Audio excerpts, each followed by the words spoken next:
আজকে আমরা রান্না করতে চলেছি নারকেল দিয়ে চাল কুমড়ো। এটা একটি নিরামিষ আইটেম, নিরামিষ পদ। আপনারা বাড়িতে অবশ্যই ট্রাই করতে পারেন, খুব সহজ একটা আইটেম। তো আসুন দেখে নিই এটা রান্না করতে আমাদের কি কি উপকরণ লাগবে। প্রথমেই আসি চাল কুমড়ো নারকেল দিয়ে, তার মানে বুঝতেই পারছেন আমি এখানে চাল কুমড়ো রেখেছি, একটা গোটা চাল কুমড়োকে হাফ করে রেখেছি। 2 পিস আলু দিচ্ছি, একটা নারকেল, 2টো কাঁচা লঙ্কা। এবারে মশলার মধ্যে লাগবে জিরে গুঁড়ো, এখানে ফোড়নের জন্য শুকনো লঙ্কা, তেজপাতা আর জিরে রেখেছি, ধনে গুঁড়ো, নুন স্বাদ মতো, চিনি স্বাদ মতো, হলুদ গুঁড়ো। আর পুরো রান্নাটাই আমি করব হচ্ছে সর্ষের তেলে, তাই আমি এখানে সর্ষের তেল নিয়েছি।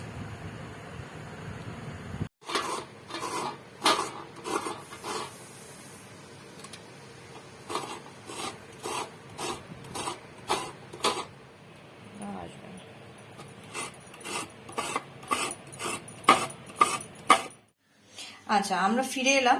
এই সবজিগুলো আমাদের কাটা হয়ে গেছে। চাল কুমড়ো রান্না করার জন্য যে সবজিগুলো দরকার আপনারা এখানে দেখতে পাচ্ছেন। আমরা চাল কুমড়োগুলোকে খুব ঝিরিঝিরি করে একদম পাতলা পাতলা করে কেটে নিয়েছি। আপনারাও ঠিক এইভাবেই কাটবেন, মোটা যাতে না থাকে। এরকম পাতলা পাতলা করে কাটলে খেতেও ভালো লাগবে আর সিদ্ধও হবে খুব তাড়াতাড়ি। আর আমি আলু নিয়েছি, দুটো আলুকে আমি এরকম কিউব আকারে ছোট ছোট করে কেটে নিয়েছি। আমি কড়াই বসিয়ে দিয়েছি, কড়াইটা প্রিহিট হয়ে আছে, একটু গরম হয়ে আছে। আমি এবার কড়াইয়ে সর্ষের তেল দিয়ে দিচ্ছি, সাদা জিরে,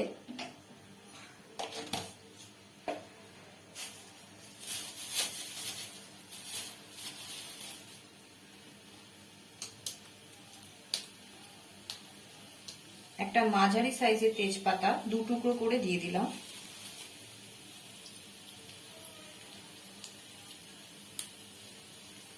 আর একটা মাঝারি সাইজের শুকনো লঙ্কা। এই 3টে জিনিস কিন্তু ফোড়নে অবশ্যই দিতে হবে।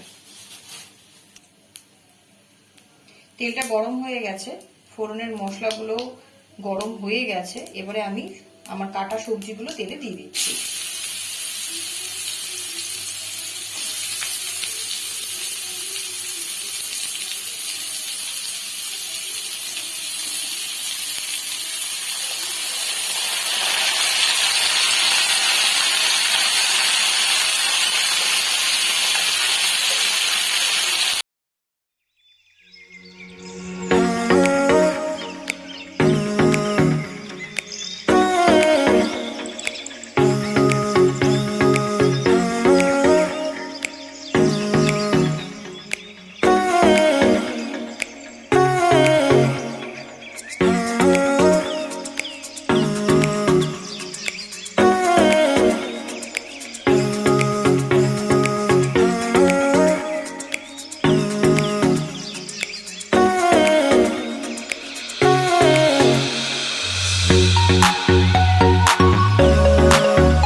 জল অ্যাড করে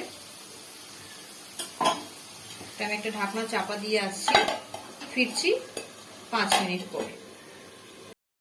ফিরে এলাম 5 মিনিট বাদে। আপনারা দেখতে পাচ্ছেন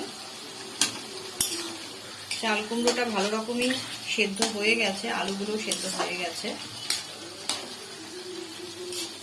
এই অবস্থায় একটু জল আছে,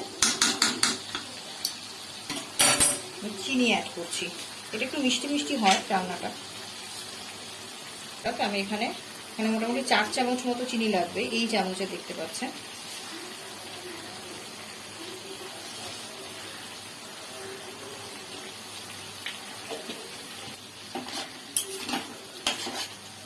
একটু জল দিয়ে চাল কুমড়ো সেদ্ধ হয়ে গেছে। এবার আমি নারকেল কুড়ো এখানে অ্যাড করে দিলাম।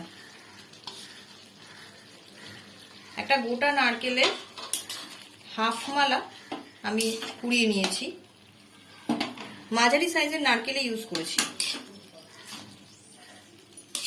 এই রান্নাটা কিন্তু খুব ড্রাই হবে না, তাই সামান্য জল রাখবেন। খুব ড্রাই হলে এটা কিন্তু খেতে ভালো লাগবে না।